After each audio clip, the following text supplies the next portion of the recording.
आपकी बात आपके साथ राकेश मोहन त्यागी यूट्यूब चैनल के इस 145वें आज 22 नवंबर के सायंकालीन 6 बजे के अंक में आप सभी का हार्दिक स्वागत और अभिनंदन।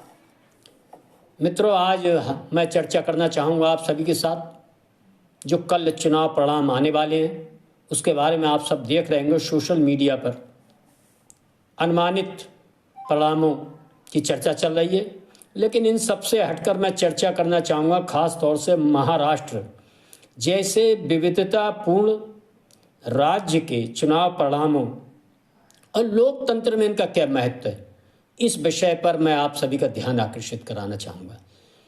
मित्रों, अभी कुछ दिनों पहले हरियाणा में भी चुनाव संपन्न हुए थे।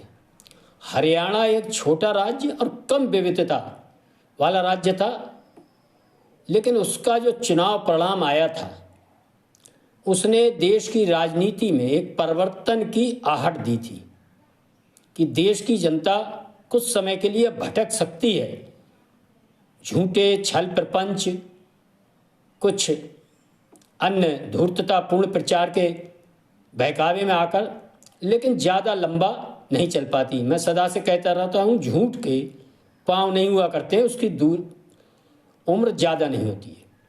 ये हम सबको हरियाणा के चुनाव ने दिखाया था। लेकिन मित्रों, इसी परिप्रेक्ष्य में मेरा एक आपके ध्यान दिलाने का आग्रह इस महाराष्ट्र के चुनाव में संबंधित करना चाहता हूँ। जो हरियाणा का चुनाव जिसको बताया था कि छोटा है, इसमें केवल जाट और गैर जाट, लेकिन वहाँ किस प्रकार वह भी प्रदेश किसान महत्व वाला प्रदेश है। किसान, जवान, पहलवान, ये जो झूठे नारे चलाए जा रहे थे उनकी हवा निकली थी।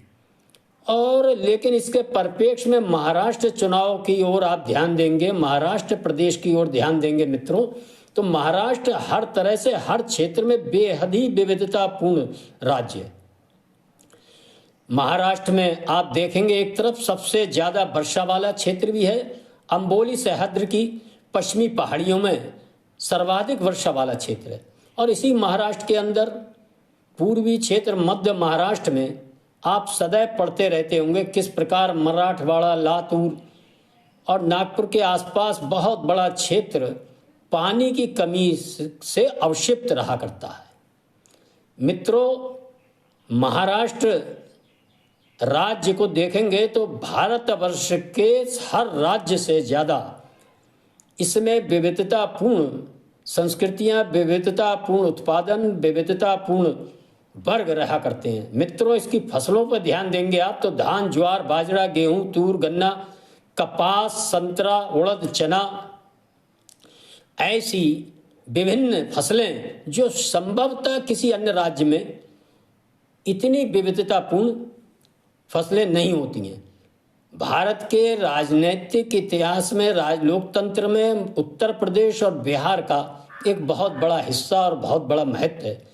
लेकिन इन दो राज्यों के बाद यदि तीसरा राज्य कोई है तो वह महाराष्ट्र है।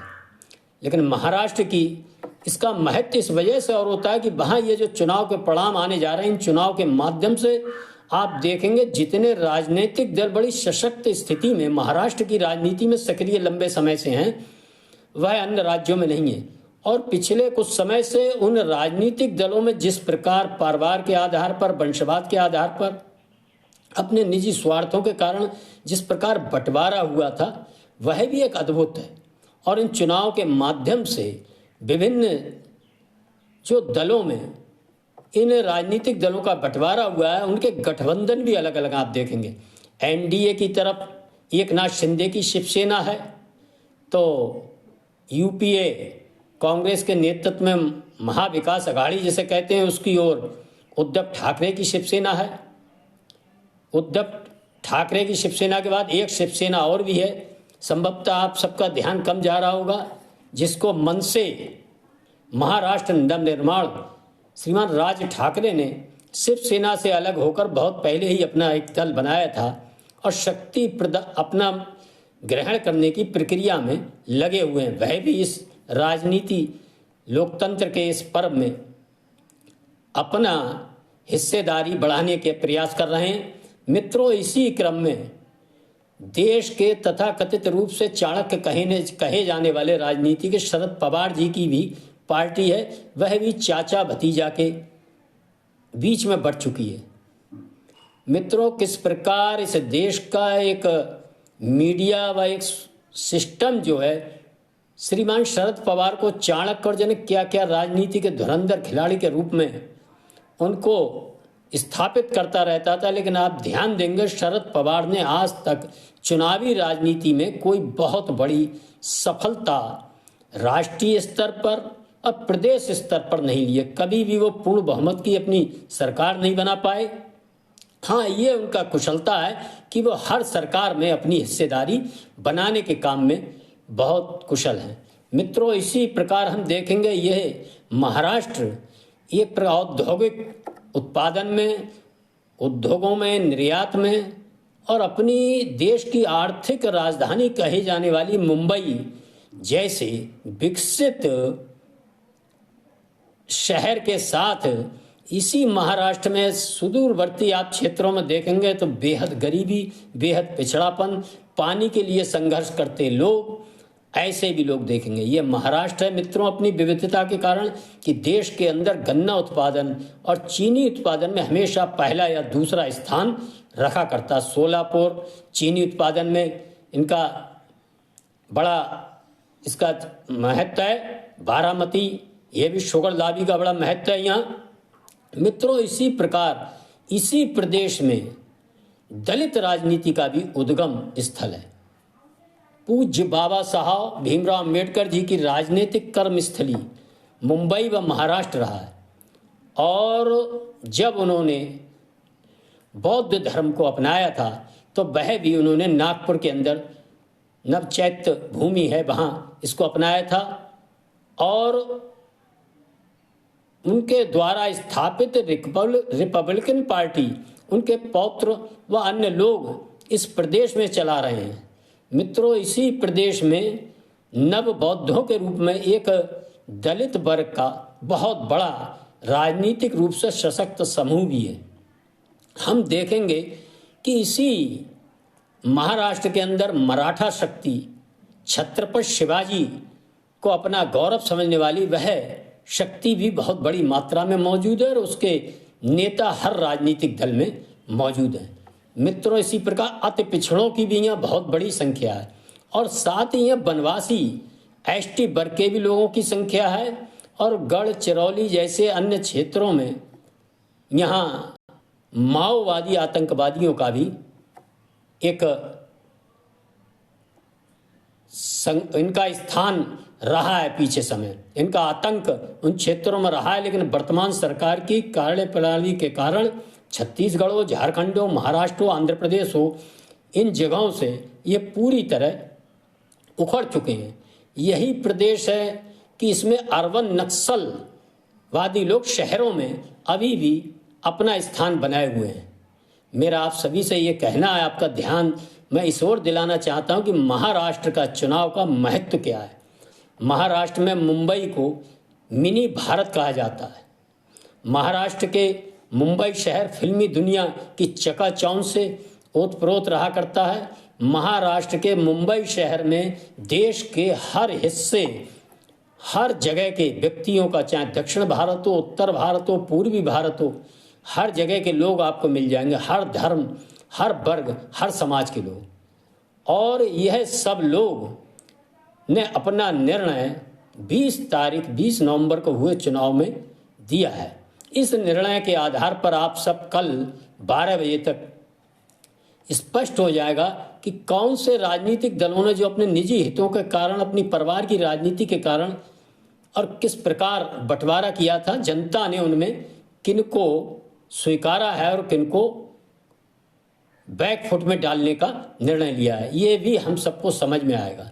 जो लोग हरियाणा के चुनाव को एक छोटा चुनाव, ज़्यादा बड़ा सैंपल नहीं मान रहे थे, उनके लिए इन चुनाव के परिणामों से एक पूरे देश का एक निर्णय समझ में आने वाला है। ये हम सबको महाराष्ट्र के चुनाव से नजर आएगा। मैं नहीं समझता किसी भी प्रदेश में इतने राजनीतिक दल और राजनीतिक दलों में इतना बंटवारा, गठबंधन का बंटवारा, वह अन्य जो सब चीज़ें हैं वो अलग हैं। और एक तरह से इतना विविधतापूर्ण चुनाव जो महाराष्ट्र में हुआ है इस बार, वह उसके परिणाम देखना बहुत दिलचस्प होंगे और उन परिणामों के आधार पर देश की राजनीति को आगे निश्चित ही एक नई दिशा मिलने वाली है। वह दोनों गठबंधनों के लिए, चाहे एनडीए गठबंधन विजयी होता है तो उसके लिए भी एक बहुत बड़ा ये परिणाम होगा, और यूपीए अगर इसमें सफलता प्राप्त करता है कांग्रेस के नेतृत्व में तो उनके लिए तो ये होगा ही एक बहुत बड़ा परिणाम, लेकिन एनडीए के नेताओं के लिए भी एक बहुत बड़ा मैसेज होगा कि आखिर उनसे कहाँ भूल हो रही है। मित्रों, यह दिलचस्प जो परिणाम कल आने वाले, इसके बारे में चर्चा हम सब अगले अंकों में करेंगे। आप सबसे मेरा अनुरोध है कि महाराष्ट्र के इतने विविधतापूर्ण लोकतांत्रिक ढंग से हुए इन चुनाव के परिणामों को हम हर दृष्टिकोण से देखें। मित्रों, इसी महाराष्ट्र के अंदर हिंदुत्व की राजनीति का जो पौधा 100 वर्ष पहले रोपा गया था, वह भी हम सब जानते हैं नागपुर क्षेत्र में है।